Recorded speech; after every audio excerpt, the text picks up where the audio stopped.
Behind every mission, there's a plan. Behind every plan, there's a soldier, training, leading, and getting the job done. This is the Kentucky National Guard's G3 podcast, where we share the stories, lessons, and leadership that keep our Guard always ready, always there. Welcome, hello to the G3 podcast, Fix Bayonets.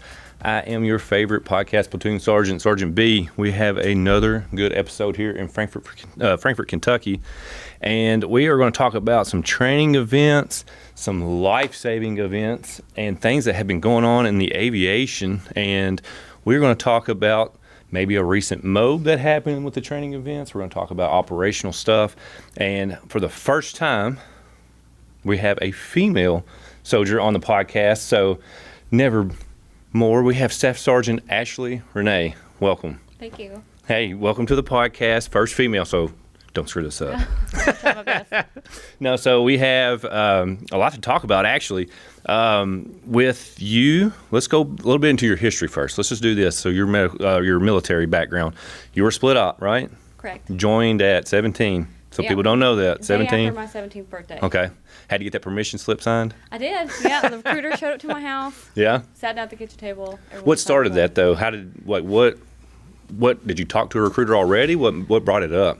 My dad was a Marine. Okay. All right. So I come from a military family background already. Mm-hmm. Very humble beginnings. Right. And my dad sat me down and said, like, you haven't really made the best grades to pay for your own college. I don't have money for college, so if you want to get out of this town, you should probably join the military. And so that's what I did. That is awesome. Yeah. I just okay. made a career out of it. Okay. So at 17, split up. For people who don't know, that's you go to boot camp first. Yes, correct. And then you complete your boot camp, you come back, finish school. Mm-hmm. So that would have been your junior or senior summer, right? Is that how that works? My junior summer, okay, going into my senior year. Okay. And then you come back, finish your senior year, then you go back to AIT, right? There's correct. no, okay. Mm-hmm. So you're split up, 17 years old, you join the military. Yes. All right, so you join the Kentucky Army National Guard. Mm-hmm. What instead of going active and stuff like that, what made you do the Guard? Is it just because you could join at 17 to the split up? I've always kind of wanted to do something in the medical field. Okay. And I had plans for college at the time, so I wanted something that I could do part-time, something Makes that I sense. could pay for school, and then I can also work on the civilian side, and the Guard gave me those benefits to do that. Okay. Yeah, it works out, doesn't it? Yeah. That's cool. So you do the split up. What is your MOS? I enlisted initially as a 6-8 whiskey healthcare specialist, also known as a ground medic. Yeah, God bless you. I can't do it. I'm not a medical person. I had Sergeant First Class Low, which you probably know. Yes. God bless y'all for doing that. But that's what you wanted to do. You wanted to go into the nursing type field. So, okay. So enlisted in it, go to boot camp, go back to school, come back to AIT. Where was it at? It's at Fort Sam in San Antonio, Texas. Okay. Tough? Was it tough? As a 18-year-old girl, it was tough. Yeah.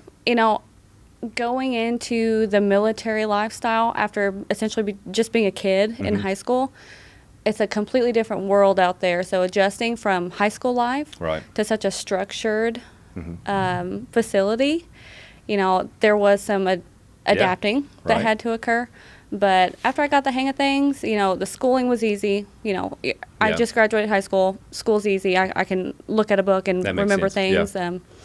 So AIT itself was pretty simple for me, but just adjusting to the real adult world as a 18-year-old fresh out of high school was challenging. Yeah. So you come back from AIT, and so you're in the Guard. Did you go right into college from there? So I never actually used my college benefits. Oh, really? Okay, all right. I just let the Army kind of take me wherever I wanted. Yeah. Although with my AIT stuff, I did get my EMT license, which is a national certification. Right, okay. You can take that back home, get a Kentucky state license, and work as an EMT anywhere in the state of Kentucky. Very cool. It did open up some windows for me, and I started my career in emergency medicine as an emergency room technician. Okay. So, so it's kind of a dual thing for you, though, the AIT for the military/civilian life. I didn't know that part of it, that you got certified as an EMT for the state of Kentucky. Yeah, that was another reason why I wanted to do the medical field, because I knew I would get some sort of civilian licensure that I could use and actually kind of sustain a lifestyle as a young adult. Okay. So that's what I did. I took my license back home, and I immediately got a job as an emergency room tech at the local ER in the town that I was living in. Okay. That's very cool.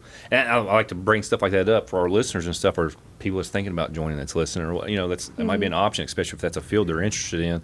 God knows I'm not. I wouldn't make it through it. But, that's very cool, though. So cool. On here, as a note, I see, though, you became a flight paramedic as well, though. Yes. So is that something you did in the military and on the civilian side both, or is that just a military thing? That was just a military thing. Okay. So going back to the military civilian life, the flight paramedic program is a great opportunity for young medics seeking to go beyond the ground medic position. There's nothing wrong with being a ground medic, but if you want to expand your knowledge and get into that critical care world, flight paramedic is such a good route to go. And speaking about Jeremy Lowe, he's the one who got me started. I started harassing him and being like, I want to do this. I want to do this. It is a well sought after position. You have to board, you have to do resumes, you have to do in-person interviews.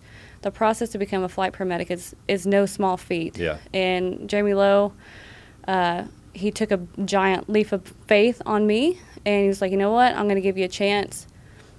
Here in the next 2 months, there's a flight paramedic seat open. It's a year-long school, but it's yours if you want it. And so I said, yeah, heck yeah, absolutely, let's do it. That's awesome. God bless Jeremy Lowe. I've known him over the last several months. So, yes, that's great. That's so cool. And then, okay, so for units, what units have you been in since you've been in? So directly after AIT, I was in the 1204th Aviation Support Battalion, which is kind of showing my age a little bit because that's been disbanded for a long time. It's always been connected to 63rd Tab, though. So that unit was a support battalion of the 63rd Tab. Okay. It was disbanded, so I didn't have a home for a little bit. Right. They sent me to HHC in the 63rd Tab, where I was a ground medic, and I did flight physicals for our aviators, and that was our main focus. We'd sometimes do like range support and stuff, but that's kind of what started my love for aviation and my want to be a flight paramedic. Cool. Yeah. And then you went from 63rd Tab to where you're at now? Is that where I went to 63rd Tab to the medevac. I did flight paramedic school, and I was in the medevac as an M-Day soldier for a while, a couple years, and then I got an opportunity for an AGR position as the Brigade Medical Readiness NCO. So I went from the medevac back to HHC in the 63rd Tab for the progression of my AGR career. Was you, and it's a conversation we had previous podcast, did you do a lot of orders as well besides just the schools? Did you ever do ADOS or something like that? Anytime there was ADOS, you jumped on I'm like, sign me up. ADOS, calling people up if there's ADOS orders. That's the best way. If you are interested in an AGR job, you just got to get your name out there. Right. Show people your work ethic. Make people want to invest in you. That's the way to do it. That's awesome. I mean, that's literally what we've been talking about in these previous ones. I like to put that out there for those soldiers that want to make a kind of a career or how I get started. And a big thing is those ADOS orders when they put them out there. Because I've seen so many times, even for me at the unit level, being a readiness NCO or whatever, you push some info out and you're like, hey, I know some of you don't have a lot going on right now. And you love this stuff. Like, here's an opportunity to go do this, that. You might have to travel here, but get your foot in the door, and do these orders. It's, good money, whatever. But this could start the career, and you never know where you end up. That's the craziest thing about it. Yes. So it's just like overall consensus. I like to ask at this point, hey, have you done ADOS or have you jumped on orders? Because usually it leads into an AGR career or something like that. And it's the best thing ever happened to you. Yes, it really is. That's awesome. So, so aviation, you started AGR. That was in 2022, right? Yes. Okay. And you're a readiness NCO for it? I'm readiness NCO for the medevac now. So I am out of HHC and back into 2nd of 238th.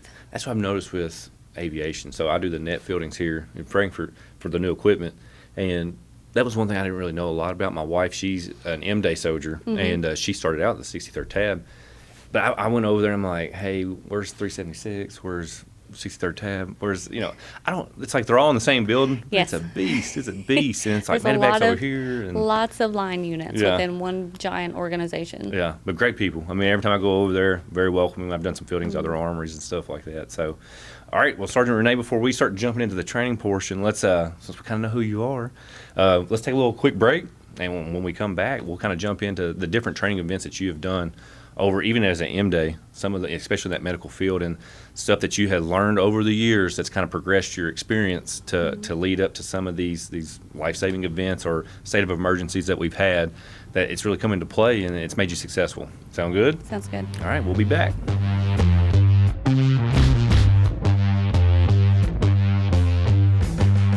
Welcome back to the G3P. I'm Sergeant B. I'm sitting here talking with Sergeant Renye from the Medevac, and we've been covering kind of her background history in the military and what she has done to progress in her career and for the upcoming training events she's going to endure over the years. But before, let's give a shout out to our sponsors. So I know we get stressed sometimes, and we want to take care of ourselves mentally, and we want to be healthy. So I want to give a shout out to the stress ball, the simple stress ball right here. Look, this is how easy. I know it annoys somebody else, but it'll make you feel good. Good Lord.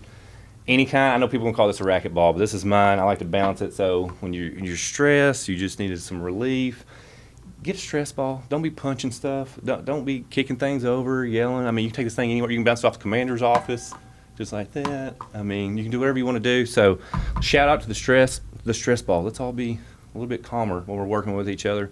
And you can get these anywhere. I don't even know where I got this from. I took it from somebody. There you go, Crane. Thank you. We're back. Sergeant Renye, welcome. You're not stressed, right? We're having a good time. No. Got a good plant. Spring is sprung. I want to dive back into the flight paramedic, because it is interesting to me on the medical side of the field and people that are listening that we have a ground medic. Hold on, what's a 68 whiskey actually called? I always just said medic. You called it Healthcare specialist. See, I don't even know that. And I've been in 16 years. So medic, you know what I mean? So 68 whiskey. Ground medic is when you're first kind of in. That's working with, I'm assuming, just any kind of unit. They attach you out, because we always had medics with us. But loved my medics. I mean, there's one person you want on your good sides, what I always said. But great. I mean, just to me, it's a daunting task to be a medic. I mean, you're caring for the welfare of everybody. So, but the flight paramedic, I've heard Sergeant Lowe talk about it as well. What is the big difference? Like, what happens once you become that flight paramedic? What was the training that you had to do to become one? So the biggest difference is the acuity of patients that you are capable to take care of. Okay. It's also the equipment that we carry, and then you're also doing it in a loud, vibrating machine that's floating in the air. Yeah. So you're now off the ground, in the air, in an environment that's sometimes and often dark. It's loud. You can't speak to your patients. So the acuity of patients that you're taking care of is typically higher because your certification is higher. So you've gone from EMT to paramedic to critical care paramedic, which is like 3 separate levels that you're going up. So in the back of our helicopters, we have everything that you'll find in an ER and an ICU. That's crazy. And we manage populations from neonates, babies, pediatrics, regular soldiers. What was neonates? Babies. Okay. Babies. I've dropped this line before. Brand new babies. Stupid. Yeah, all right. brand new babies. All right. We can take care of OBGYN emergencies. We can deliver babies, geriatric patients. Yeah. Anybody we are capable to take care of in the back of that aircraft. Gotcha. That is wild. And you said it's a year long to do that? To kind of get that certification, I guess? Yes. So all in all, the training is over a year long if you lay everything out on the table. So in order to even go to flight paramedic school, you have to have that ground medic certification. So you have to have the basic AIT of a healthcare specialist. That is your fundamental ground point you have to start at. Yeah. After that, if you do what's called the pipeline, there are several different ways you can go into flight paramedicine, but the Army pipeline is the way that I did it. So I didn't have any sort of paramedic certification. So I went as an EMT, and at the time that I went, the Army had a partnership with UTESCA, which is the University of San Antonio, and I went to the Health and Science Center. So they sent me to college and paid me full-time to do nothing but go to school. That's awesome. For 10 months. And the first 6 months of that school was in San Antonio. I lived TDY, lived off post in a little apartment. I had my daughter with me at the time. She was about 6 months old. Went to school for about 6 months to get my paramedic license. Super challenging with a 6-month-old child. That's crazy. It's nothing but studying, and a standard paramedic course is about a year or 2 long. So you think it's such a condensed, fast version that you're just cramming information, and it's stressful because if you fail a test, or I think the max you could fail at was 2 tests, and you're booted from the program. So they don't take these courses lightly. Yeah. If you're lucky enough to be there, you really have to work hard and you really have to study. So the first portion of the flight paramedic course was that paramedic portion. Got certified. After that, I rolled directly into the critical care portion, which is about a 2-month course. Same facility in San Antonio, through the same college, which they don't do any longer. It's completely led by Army instructors now. So they have done away with the University of San Antonio. Wow. And they are teaching it completely on their own. But my experience was with the college. Right. So got my FPC, which is Flight Paramedic Certification, and that is a crucial part that you need to be a flight paramedic, obviously. And it's just a national certification stating that you can complete aeromedical medicine on patients anywhere in the U.S. So I got my license for that, and then after about 9 months in San Antonio, I got to go home for a few days, and then I had to go directly back in about 4 days to Fort Rucker, Alabama for a 28-day course, which entailed lots of hot days and flight simulators, and you're just doing nothing but taking care of simulated patients with state-of-the-art mannequins. I mean, these mannequins will blink at you. They will speak. They'll speak to you. The pupils will dilate. They'll have tension pneumothoraxes, so they'll have unequal rise and fall of the chest. They'll bruise. Their abdomens will distend. So you're spending all day with these mannequins, and it's just like treating a real person. Yeah. And the vital signs monitors that they give you directly correlate to the disease patterns that they have, whether it be metabolic or trauma.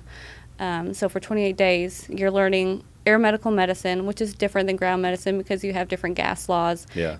Gas exchange is different up in the air at different altitudes. Yeah. You're learning flight physiology. You're working with pilots. You're working with crew chiefs. It's a completely different environment. So within those 28 days, you're learning so much about aeromedical medicine versus just plain ground paramedicine. Yeah. That is crazy. Those mannequin things, I've seen the videos, I've heard Jeremy talk about it, and what they can do. That's crazy. Yeah. Did you start talking to mannequins when you got back? What is it? You was around the mannequins for so long. Did you talk to mannequins when you came back? Oh yeah. I'm just so used to treating mannequins that treating real patients was, what do I even do with this thing? Like you actually breathe. Yeah. So intensive training. Obviously, we know why. We're saving lives. And so we get back. We're a flight paramedic now. What's some training aspects that y'all do in aviation? Like, what could y'all do on drill? Is there anything that's y'all are standardly doing? It's something that you always done, or is y'all always training like with hoists? I don't Yes. know. Educate me. So, though it is rare, a hoist mission is something that we try to always be prepared for, because it's the most inherently dangerous thing that we do, because it's you on the ground making decisions solely as a medic and your patient. You kind of don't know what you're getting into whenever you are called to a scene. You got to figure it out when you get to the ground. So you can't really plan ahead because you have multiple different extraction devices. So everything is kind of done by the seat of your pants, and you really just have to trust your instincts and your training to make the right decision for your patient, because there is no right or wrong. It's life or death whenever it comes to a hoist patient. One slip of a rig and your patient, it could end badly. Right. So that's something that we train almost every month if we can. Well, because I think that's wise. I mean, as a patient, we always hear you're trying to stabilize, take care, do all the right movements, but not only are you trying to stabilize somebody to maybe hoist them up to put them in an ambulance or something like that, but you're literally hoisting them up. So even just the strapping down's a big deal here, keeping them stable and stuff. So those practices, to me, it seems like y'all would constantly be practicing that. Yeah, and we reach out to our civilian counterparts, so local EMSs and local search and rescues. We do lots of partnership trainings with them, because those are the people we're doing our patient handoffs with. Yeah. This is not only just paramedicine, we're also doing search and rescue. So if somebody falls down at the gorge or off a cliff, and if they can't be walked out or they can't walk themselves out, they're calling us in for a hoist mission. Yeah. We have 300 feet of usable cable, which is a very high hoist, but some of the trees and the canyons out there are very deep. So we're constantly trying to reach out to our civilian counterparts and just have the smoothest transition whenever it comes to these sick patients. And that's a great point, as we always talk about with the Guard in the community. And for you guys, it's really huge. We have to work that way. So, I think that's a good question that we talked to some other units with whatever they're doing, whether it be the MPs but who are, the joint kind of training they do. And a lot of times, we talk about working with the civilian side. And, that's the cool thing about the Guard sometimes is, we can do the operational national level, we'll, go overseas or whatever, but we also get called by our state because that's who we're owned with. And we make those decisions as well when those state of emergencies arises. So is that something that, with that, learning that, do y'all go out for drills and take, like, the M-Day soldiers? Do they go out and actually do some of this stuff too as well? Oh, yeah. If we do something as a unit training event, it takes everybody. Yeah. Because we have fuelers, we have mechanics. Aircraft love to break. Right. It's not just about flying and doing, supporting the paramedics in the back. Right. That is the mission, but it takes everybody to make the mission possible. You have to have somebody to fuel the aircraft, to set up a hot FARP. You can't just pull an aircraft up to a gas station. Like, there has to be a setting. You have to find a field. You got to park a HEMT out there. Like, it takes a lot of planning, and it's all hands on deck, the entire unit. Yeah. And you're making great points, because we had talked earlier in a podcast about the infantry, and the infantry starting to make, hey, if we go out training, everybody's training. And it ain't just the 11 Bravos, right? It's your admin support, probably the medics that are with them. We were talking about the maintenance people. They all kind of train together. So it's the same situation that you don't really think about. I always, and I'm bad about it too, I'm thinking everybody's flight paramedics, right? Everybody in this unit. And then you're like, no, we got to have these people, this, because everything has to run. So just knowing that, everybody knowing their job. So that team cohesion's a big deal, for sure. And every single part, like, I'll say, I do think that the paramedics get a lot of the praise whenever we go on these missions. But without our fuelers, without our mechanics, without the crew chiefs operating the hoist, without our comms people, our papas, if we can't talk to each other in the air, we're essentially useless. Yeah. So it's all just a huge moving part. Yeah. So before, and which I know we'll get into a little bit later, we're going to talk about Kosovo, the deployment y'all just came off of. Was there anything for kind of that ramp up that did y'all change anything out, or did stuff start picking up the training, or was there anything, I guess, for some people, like when we go to the pre-mob, we go through a lot of other training lanes as well, but was y'all doing stuff throughout the year to start checking the block or making sure, hey, we're all on the same page? Did y'all do anything like that before y'all moved out to Kosovo? Yes. So not only were there specific training requirements that the medics had to do specifically, us as a unit, we tried to do a huge just hoist training event out of the gorge, and it took a lot of preparation. Right. It took months of preparation and getting okays and getting things signed off. We had to get land agreements from the gorge themselves to let us hoist and train. So we went out there for about a week, and we did nothing but set up patient scenarios. And we do multiple types of hoisting. So we do what's called static, which the aircraft is stationary in the air. You just cable down, cable up. And then we do what's called dynamic hoisting, which the aircraft is moving and paramedic and patient are moving up and down on the cable while the aircraft is moving. So for a week long, we did nothing but so the whole training.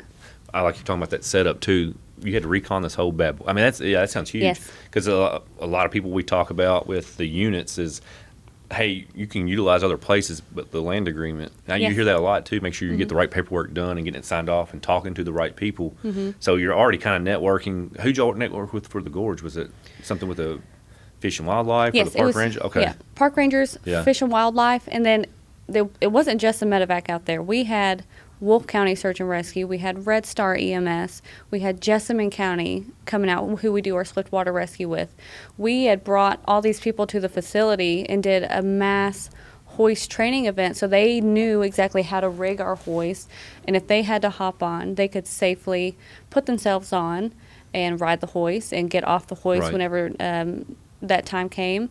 They would ride tandem with us. It was a huge event. That's amazing. And that's something you always remember as well. But your soldiers and stuff, once again, I mean, that training, very beneficial. Yes. Makes you very efficient, not just the Guard, but I mean, even on that civilian side, because like you said, y'all been out there before to do those missions, and you depend on those other entities to perform as well. I mean, you're all got to be a team. So when did that take place? Was that right before the MOB? Was that something y'all did before the MOB? It was April of 24. Okay. So in the summertime, it's the best time to do it. Yeah. We were pretty busy with MOB due-outs and trainings leading up to that. But, that was probably our biggest training event that we did. Pretty successful? Did you learn a lot? Was there things that, did you take away things that was like, hey, this may not have worked this way. Maybe we should have done it this way? Yeah, I think there was lots of learning points. The aircraft broke a bunch of times. Right. Hoist cable broke a bunch of times. Yeah. Medics ended up having to hoist off of or having to rappel off of a rock because our hoist cable broke. So because of that training, we were able to order self-rescue rope rescue kits. So in case we ever find ourselves in a situation where we're stuck on top of a cliff, we can safely rappel ourselves down. Yeah. So was you the AGR then? Yes. So what was you doing? That's why I like to talk about this whole thing here. So you were running into some issues, and you did the land agreements to get land to train on. Here I am. I'm hitting the new equipment. Look at me. But like you said, you had to order some stuff. So you had to figure out how to go order that and who to get that signed off on, right? Yes. So you were learning a lot right before you're getting ready to deploy anyways to do all this. Okay. So you got to learn to rappel. Keep going. So we have a really great medic section. Yeah. And everybody brings their own piece to the table. We have two that are really big into search and rescue and rope rescue. Okay. And we have one who's, what's the ram's head? Mountain warfare? Yeah, mountain warfare. So having those people on the team really helped me That out. knowledge. Yeah. Yes. And so getting the equipment was something that I never really, this was my first time as a readiness NCO, especially going out the door for a MOB. Yeah. So getting this new equipment, I learned all about ONS statements and putting in those requests. And you basically, you say, I need this, this is why, and the state says, all right. Yeah. Yeah, you're going on a MOB for sure. Right. And so we were able to get a bunch of stuff. That's big, yeah. That networking and learning the people, too, though, that can bless off on this or help you. Because I was kind of the same boat as you. I was a training NCO, transitioned to the readiness, and then we were deploying out. And I was kind of like you. I was getting stuff in or I was just asking questions. And the big thing about the Guard, though, that I do love is I would just call people. I was just calling. Yeah. Hey, this might not be your lane, but it might be. I'm going to ask you this question. And 90% of the time, they're like, not me, but I'll show you where to go, that type thing. And you're trying to get all that stuff approved. So I know the stressors of that. But it's amazing trying to be successful, though, before you go out the door. Because, I mean, like I said, it's a big deal. It's a big deal. Yes. That's crazy. What other things did y'all do throughout the year? Did y'all do anything else that was besides that? What was some of the other things you were kind of knocking? Is there something you expect of the soldiers when they first show up that they already know what they're going to do this drill or whatever? I think the soldiers we are very, I'm going to say we're an advanced unit, and people they know what to do whenever they show up. Yeah. We push out a training schedule. Yeah. Here's the ins and outs of what we're going to do, and everyone just shows up and kind of starts working. And they know what to do. Yes. And those NCOs will take off with the training and stuff like that. Yeah. And that's the beauty of it. I think that's what makes our unit so successful is because you have that type of operational level. People just know their jobs. People know each other. They know how each other's going to work. This is your job. This is my job. And everybody just does the work that needs to be done. And that's amazing. Yes. That's that same sheet of music. And and being that is with the stressors of what y'all do, that is the better part of it, though, is those happening. Because, you have the units where you got a lot of soldiers with different MOSs and got different roles and stuff like that. And you're trying to make sure everybody's engaged and make sure who's trained up on what. And you're checking medical readiness. You're checking, height, weight, IWQ, all that stuff. And it's like but like when you get those good NCOs that come in there and they can really they can lay on the training for you. You're like, hey, here's the game plan.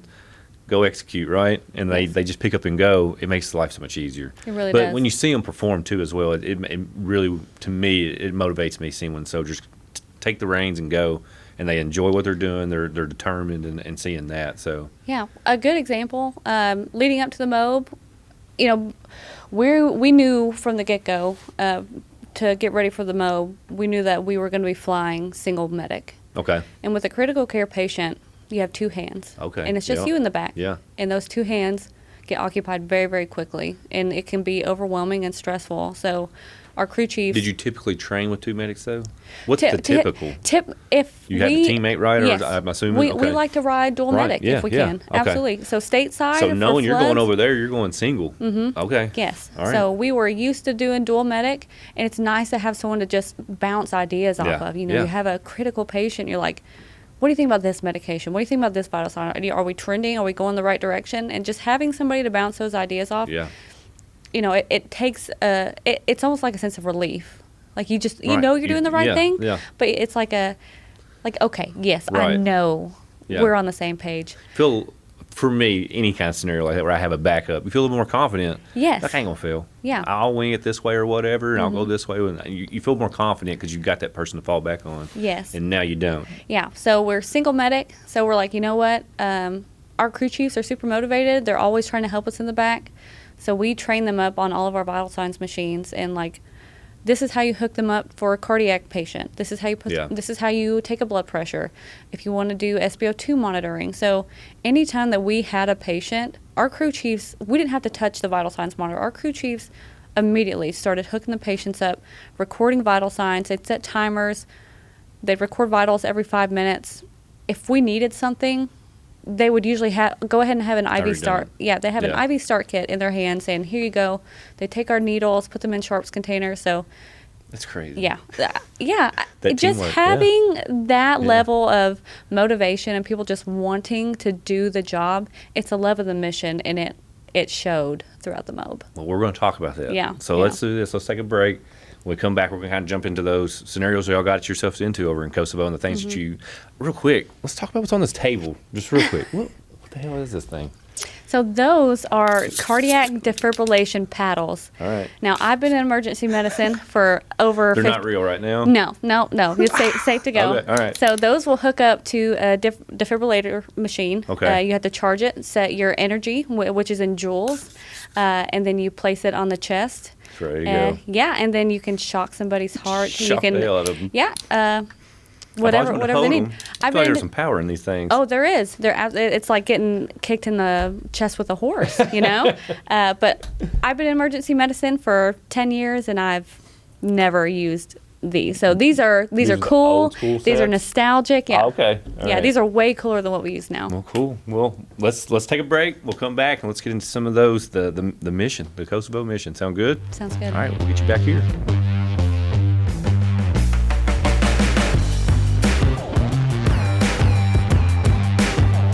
Welcome back to the G3P, Sergeant B. We're here with Sergeant Renye from the Medevac. We've been talking about the training that she has been doing over the years, from ground medic to a flight paramedic, and what she has been doing over at the Medevac with her soldiers and their train up for basically Kosovo, which they just got back from here recently.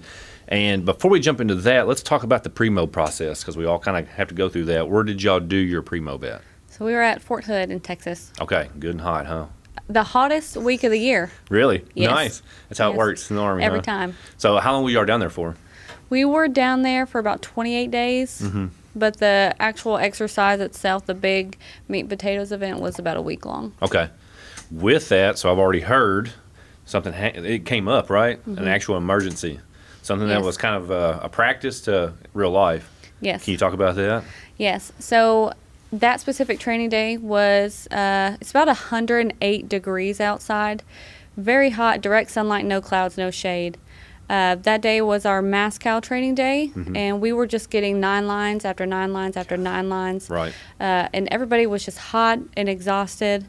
So we kind of expected some heat casualties. Yeah. So we went ahead and pre-prepped our aircraft with ice sheets and coolers in case we were to encounter an actual heat casualty. But we kind of tucked it away in the corner. So I get a mission. I'm the medic on this call, and I go out. I respond to a mass cal event, and so I'm working the scene whenever I get there.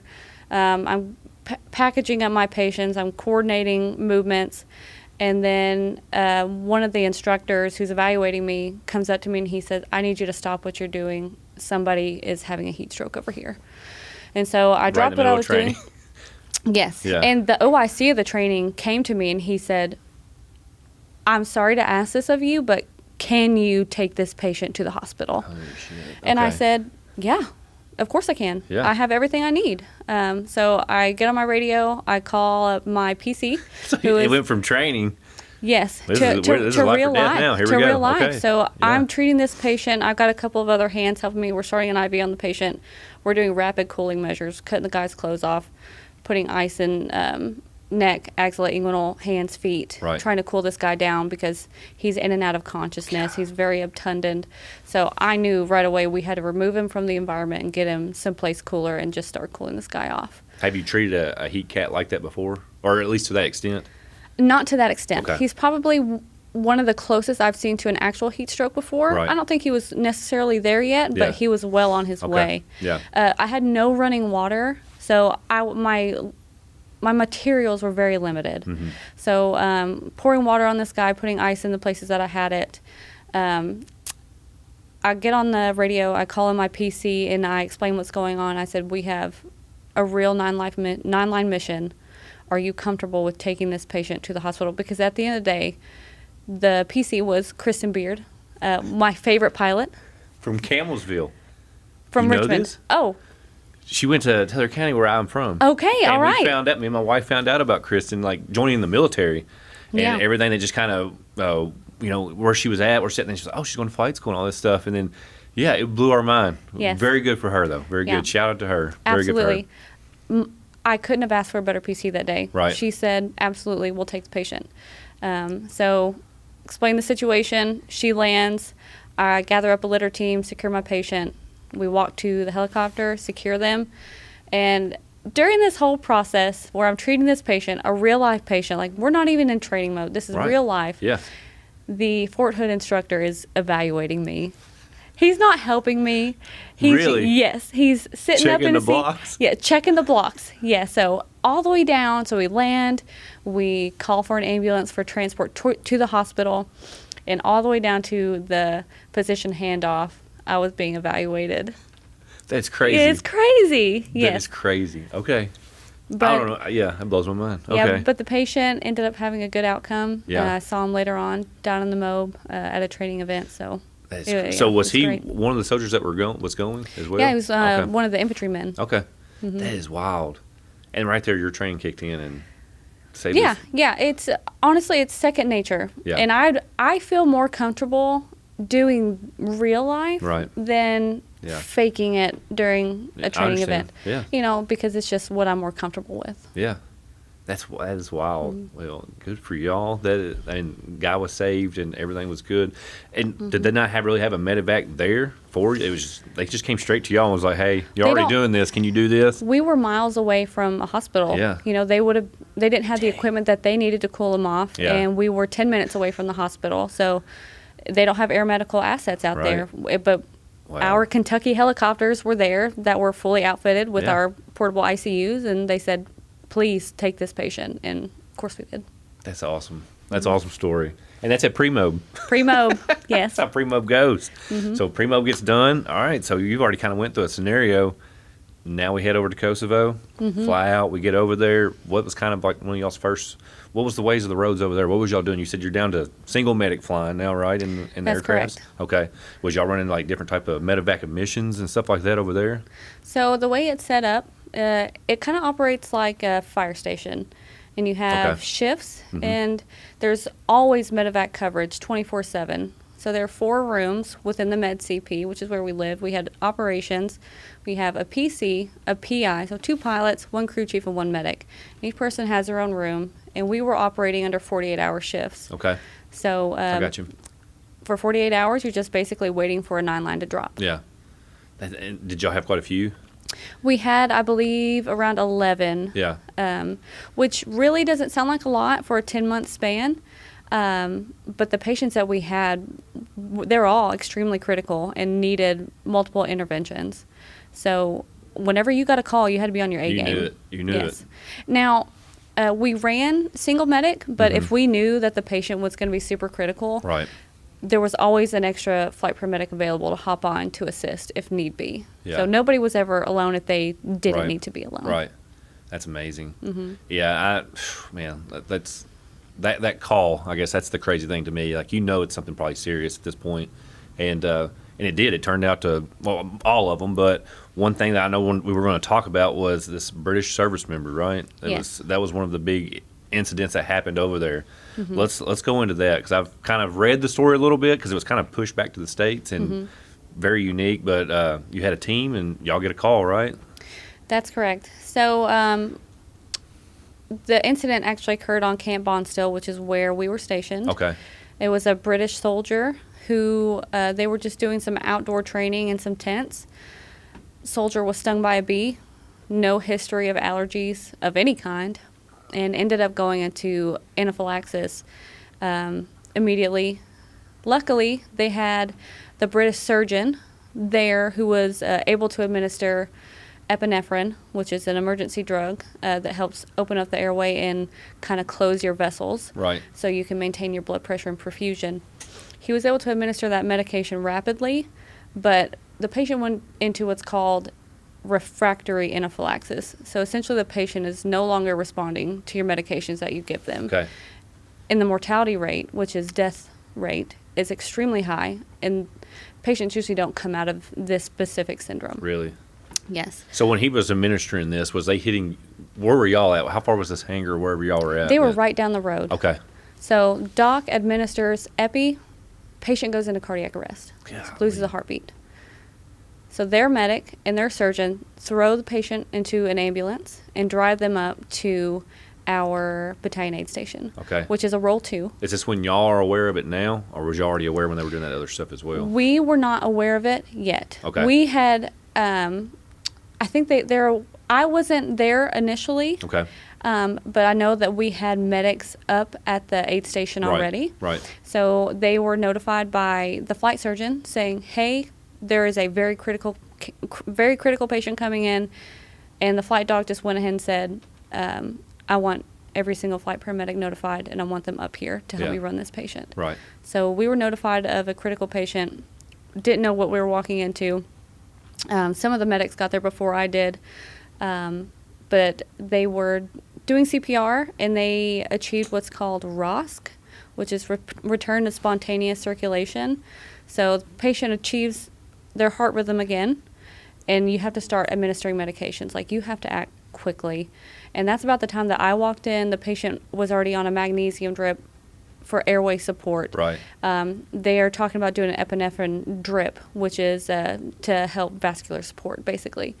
So from CPR, right? From regular CPR. CPR. Bringing back. Patient is talking again. Unheard of. I've worked in emergency medicine for 10 years, and the fact that a patient lost their heartbeat, they're able to get it back, refractory anaphylaxis, and for them to maintain a mentation where they can tell us their name and they can tell us how they're feeling. Yeah. It's truly unheard of. And I think the patient's age and his health and the quick interventions that occurred is truly what saved his life. But we work closely with the Louisiana aid station team. And then whenever we got all of our medics into that room, it was chaos whenever I had initially walked in. Yeah. Things were just being thrown. People were yelling. Everyone's stressed out. Right. But the Kentucky flight paramedics walk into that room, circle around the patient, and everybody gets out of the way and watches. Yeah. And we don't even have to talk to one another. Right. We're just doing things. So the pad is getting ready to drop a 9-line. We've already got the patient on a litter ready for transport. We're putting them on the cardiac monitors. Everybody's just we're getting the IV pump set up for the epinephrine drip. I'm pushing push dose pressors because the patient was just actively trying to die. Yeah. So we had to give constant pressure support to keep him perfusing. Right. And he's already responding back to y'all at this point? Yes. But you still have to do all this stuff? Yeah, we're still having to do stuff. Because at any moment he could go right back? Yes, because the patient's circling the drain right now, and we have to act quickly. Okay. Because his body's saying, I don't want to respond to these medications, but we're saying no. We're going to push more, and we're going to give more until you don't have choice, which is what we did. And just seeing our team come together, form a plan. Flight paramedic Ryan Hunter was very quick to recognize that this was, in fact, refractory anaphylaxis. And I think that quick recognition happened to get us a very quick plan of action, and everyone just knew what to do after that. So, and that's to me, like you saying, was it Staff Sergeant Hunter? Is that who you said? Staff Sergeant Hunter, yeah. Just like you have to know that, right? You have to know what course of action you're going to take. Yes. And then trust it. Yes. You're like, hey, this is what I think it is. Pretty certain, but this is what I think. And then we're all just going to attack it that way. And then y'all just all took off with it. And that's unbelievable. Yep. So usually whenever you're working a code or a critical care patient, you have a leader. Yeah. Somebody who speaks up and somebody who controls the chaos. Yeah. And that day it was Staff Sergeant Ryan Hunter. Yeah. And he stepped in, he said, this is what's going on with this patient. This is what I think we need to do. Here's how we're going to do it. Here's everybody's jobs. I need the room to be quiet. And if you aren't working on the patient, I need you to step away. And the doctor said, okay. Listen to him. And that's what we did. Preach, brother, preach. Yeah. That's awesome. Yeah, it was great. Yeah. It was an amazing thing to see. It really was. I bet. Yeah, I bet. And the most amazing thing about that story is through everything that patient had been through, cardiac arrest, he was discharged from the hospital the next day. And he came back. Ready to get, like, walking and everything. Walking, talking. And Yeah, he was sore, of course, from chest compressions. And, well, he came to visit the flight paramedics, and he said, thank you, guys. And out of all the bad days that you have on a MOB, getting a patient who essentially should have died, statistically should have died, to come up to you and say, thank you for saving my life, there's nothing like it. It made that entire MOB worth it. Right. That's amazing. And all from a bee sting. One bee sting. Like you know, the heat cats or you know, anything, broken bones and stuff like that. But this guy's out training, gets a bee sting, and it turned into that, like chaos that quick. Yes. And I think that's what amazes me about the human body and the medical side anyways, is that. But yeah, just it sounds like, that was a hell of a team y'all had. It was. And I have to give accolades to our pilots and our crew chief, because before the 9 line even dropped, it has to go through several channels. Yeah. Before the 9 line even dropped, the helicopter was outside waiting for the patient. Ready to go. So, you know, our times, our average patient time from 9 line to getting them into a helicopter for evacuation was under 5 minutes each and every time. Just ready to go. The standard is 15 minutes. So super quick. Very quick. It's very fast. But all because of the training, right? I mean, y'all train training. this, y'all practice this, the scenarios y'all went through, and it just shows. I mean, it just did nothing but fine tune you guys, and y'all were all working unit. So, and that is amazing, especially in that field. I mean, like I said, there's different fields we're all in, but I mean, this has come to life or death situations almost every time for you guys, or pretty bad circumstances at least, and y'all being able to figure that out together or making decisions yourself. Yes. You know, it's on you, and that's a big ordeal. It's a big deal, and the people who are in the unit know that we are going to get called on somebody's worst day of their life. Yes, that's what I should have said. That you're not getting good calls. It seems like if that phone's ringing or something comes across that radio, it's probably going to be an emergency, and that's the calls you're going to receive. Yeah, it's a job that you can't take lightly, because somebody hears that helicopter and they get a sense of ease, and they said they're here. Yeah. And you know, if you can't own up to that position and perform at the top level of the expectation of your patient or that patient's family members, you don't need to be there. And the entire team that we have is up for that mission. Yeah, they've accepted it. They're ready to go. Yeah. That's amazing. And we always talk about the kind of the camaraderie of that you know, platoon or that unit or whatever. So I mean, it already sounds like that's just a family over there. It's a family. And that's amazing. And you're all trained together. You don't want each other to fail. You want each other to succeed and stuff. So very cool. Very cool. So everything else on the MOB went fine, and you performed well, it sounds like. Yeah. You know, we didn't just do medical coverage. You know, we had an off-tempo, and we trained over 5,000 NATO allied soldiers, which is a huge deal for 10 months. We did so much training. Yeah. How to load patients safely onto an aircraft. Right. Discussing our capabilities. There were many a times where we had to have a translator because the other soldiers just didn't speak our language. Right. We trained with Brits. We trained with the Germans. It was just such a great networking opportunity for us. And just like we do here in Kentucky, we network. We did over there in Europe, which was super cool. That's wild. Yeah. And just got back here recently, right? You ain't been home too long. Yeah, about 2 months. 2 months. Been home. Yeah. Has everything been good with the unit since y'all been back? I guess a little downtime, it sounds like. Yes. Yeah. Everyone's getting a little R&R. Yeah. We just did our post-mob yellow ribbon event at Keeneland. So Right. Nice. getting to see everybody all dressed Yeah, up with yeah. their families and happy. That's amazing. It was great. That's Yeah. amazing. Well, Sergeant Renye, thank you so much for coming in and telling us stories. I could sit here all day. Very amazing. Kudos to y'all's team and the things y'all did, and very awesome to hear some of the life-saving events that y'all have done. I mean, it's amazing. Your hands are doing it, so that's what's cool about it. But before you go, before we close out, I want to give you a quick gift.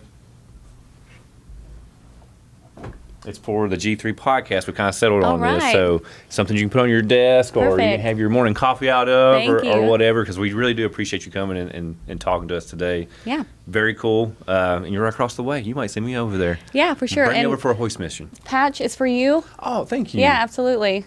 You'll have Giving to you a shout out. It's the represent. first patch I've gotten. Thank you. The coolest patch you'll ever get, too. That is a cool patch, and I'm a hardcore UK fan, so this is going to be even more amazing. All so right, awesome. appreciate you. Appreciate Yeah. everybody at the medevac.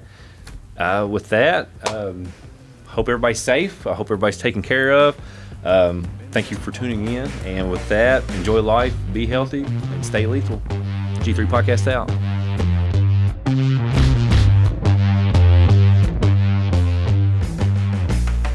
Thank you for joining us on the Kentucky National Guard G3 podcast, where we bring you the voices and stories behind the mission. Stay connected, stay ready, and we'll see you on the next episode.